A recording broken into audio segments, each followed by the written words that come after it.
Hey there, class. We're here today. We're looking at example number 3, and this is from our dynamics notes. So in this example, this is an example of something that's going to be accelerating in a vertical direction. This is an elevator, and again, elevators typically are going to be accelerating up and down.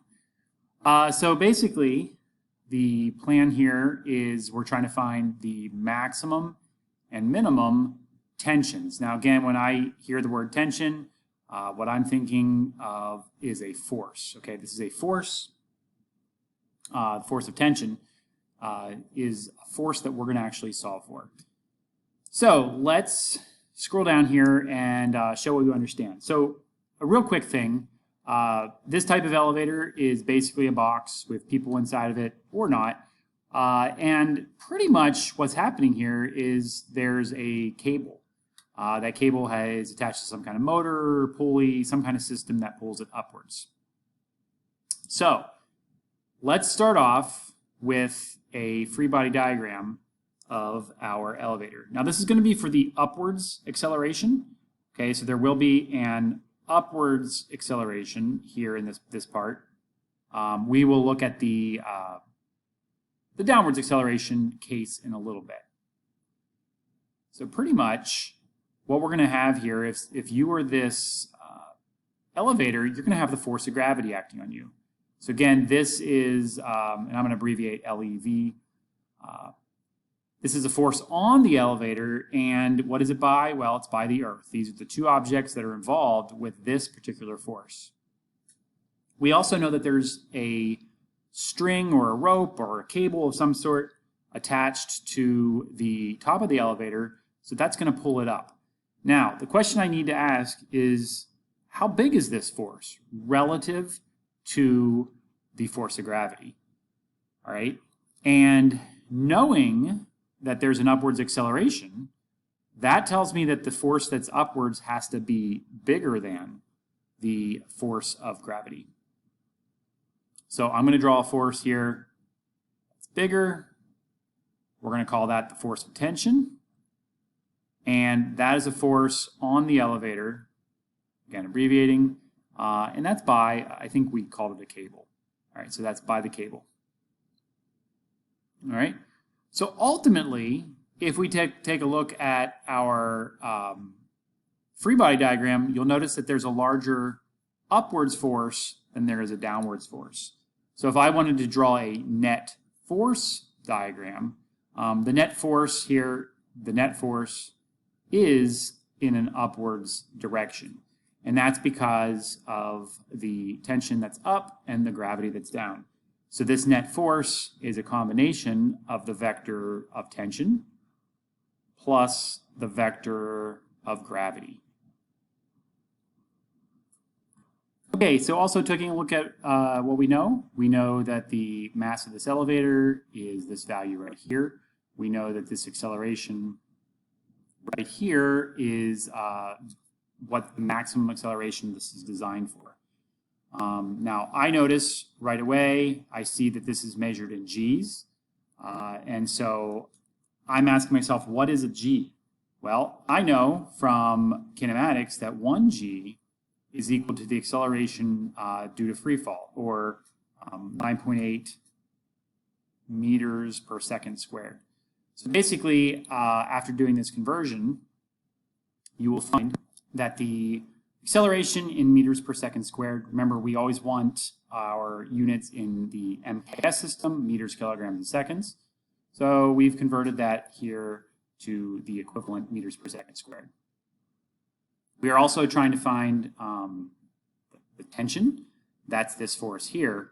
Now, hopefully with some conceptual understanding here, you understand that this tension upwards, because it's bigger than the force of gravity, causing this upwards acceleration, this is going to be when it's at its maximum.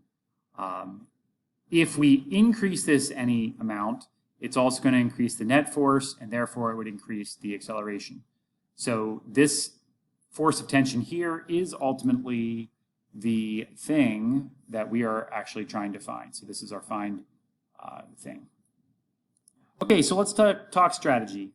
Basically, these types of problems come down to two things, and you're going to hear me say this a lot, but since we've drawn our free body diagram, the next thing that comes is we're going to do what's called a net force equation. And in this case, of the y direction. There are no forces in the x direction, so basically it's the net force equation in the y direction. So net force equation equals mass times acceleration. All right, and the net force we already showed up in the picture above was the vector force tension plus the vector force of gravity, I guess it was. All right, and this is going to equal the mass times our acceleration. Now again, the alternative way to do this, if you want to add the directions first, the alternative way, so this is the alternative method, would be to put the directions here. Okay, this is a positive ft because, you know what, I haven't defined a positive direction, have I? But it is convenient, I think, in this case. Let's call up my positive direction. Okay, so this is my positive direction y. So that means the ft, because it's an upwards vector, is going to have this positive direction here. And then we're going to add a negative vector. The gravity force is a downwards vector. So of course what this really ends up being is ft minus fg. Either way you do this, if you do it our first way, you need to remember that when you put your numbers in, then that's when you put your signs on them.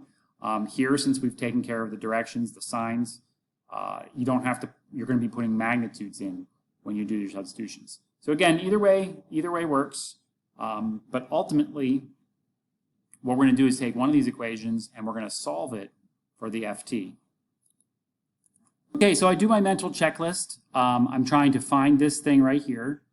So this is good that I have this in my equation. Oh, wait a second. I don't have fg. All right, so this is where my step 2 is going to come into play, where I'm going to use our equation to find fg. Again, doing my mental checklist, I do actually have mass and I do have acceleration. So really, if I can find this fg, then I am going to be able to solve for the ft at this point. So basically this involves using our equation fg equals mg, solving it for fg, and then substituting that back into our net force equation. So I'm going to go ahead and implement that. We'll talk it through, and that'll finish up this part of the problem. Okay, so here we are. We started with our net force equation, and basically this part right here, this is step number, sorry, not step number 1, that's step number 2, is making that substitution. And then I'm going to solve it for ft, so I bring the fg part, that's the m times g, over to the other side, and I've subtracted it. Now, at this point, notice these are all still vectors. Notice I have the vector symbols on them. I haven't put anything about direction in here yet. So this is very important. I'm using method 1 over here, not the alternative method, but I'm using method number 1, where I'm going to put in the signs on the values that I'm putting in. Okay, I'm putting signs in as vector directions. I'm going to put that in when I substitute the numbers in. If you choose the second alternative way to do it, you've already taken care of the signs right here in that equation. So the big thing there is to remember here as well, this is the positive acceleration there as well. Okay, so after substituting in my values, I end up calculating out that the force of tension is a positive since it's upwards, 46,783 newtons. And this will be the maximum value that's going to occur. Let's go back and take a look at a free body diagram for the second case. All right, so in our second case, we have a downwards acceleration. So our downwards acceleration is going to be the same magnitude, just opposite directions. So this would be an acceleration in the downwards direction. And again, that's going to be equal to 0.049 meters per second squared. Also, gravity hasn't changed what's happening here, so gravity will still be a force in the downwards direction. Let me see if I can bring that over here. Try that again. Okay, I'll have to move it over. So we're going to take this and move it over here. All right. So this is, again, the same exact gravity from the previous part. Now the difference here is that because we have a downwards acceleration, that tells me my net force. Okay, this being the net force here. The net force must be in the downwards direction. So does that mean that the cable is pulling downwards? Does that mean we somehow attached it here? No, it actually doesn't mean that. In fact, if you were to have more than one force downwards and nothing else, then this value here would be significantly larger. In fact, it would be 9.8 and above. So we know that it's not going to be a downwards force. It simply is an upwards force that is actually less. Okay, it has to be less than the force of gravity downwards. And again, this is on the elevator by the cable. All right. Now, the fact that this is a very small acceleration tells me that it's maybe relatively close in magnitude, but you know, it's going to have to be less than what it was before. All right, so basically, strategy is going to be very similar to what it was before. We'll pick up with that and see what we get. All right, so I'm going to say here that this net force equation still applies. We're still taking the vector sum of the tension and the gravity. We're still going to have to substitute in the force of gravity equals mg. And so that's going to be basically the same exact thing that we've done before. Now, there is one small difference. And let's see, we'll go back to our picture and see if we can spot what that difference is. Now, we've already discussed the fact that tension is going to be smaller. That is true. But take a look for another difference. Okay, and hopefully you're seeing here that the acceleration is upwards in this case, and it's downwards in this case. So more or less, if we stick to the same convention of an upwards direction being positive, this is actually a negative acceleration.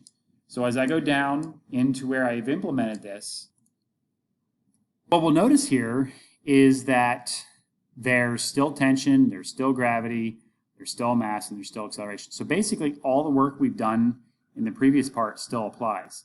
The only difference that we're going to have to make here is here where the acceleration is. All right, this being our acceleration, and before it was a positive value. Basically for this part of the problem, we simply make it negative, and that's going to actually give us that. So I'm going to pause this and we'll put that together and see what we get. All right, once we've made that substitution, I end up calculating out that it's 46,317 newtons. Now, a couple things to look out for here. In fact, I almost got tripped up on this myself. One red flag situation that I want you to watch out for is that this value here for gravity. Remember, gravity is a vector downwards, and that's why this is a negative. It'd be very easy to say, oh, well, this is positive, but you have to remember that g itself, g is, in fact, a vector as well, and we need to make sure we include its direction. It's very easy to forget that acceleration is, so we need to make sure that we've had our direction here and here as well. So always keep track of those directions. Ultimately, those are some things that tend to trip people up.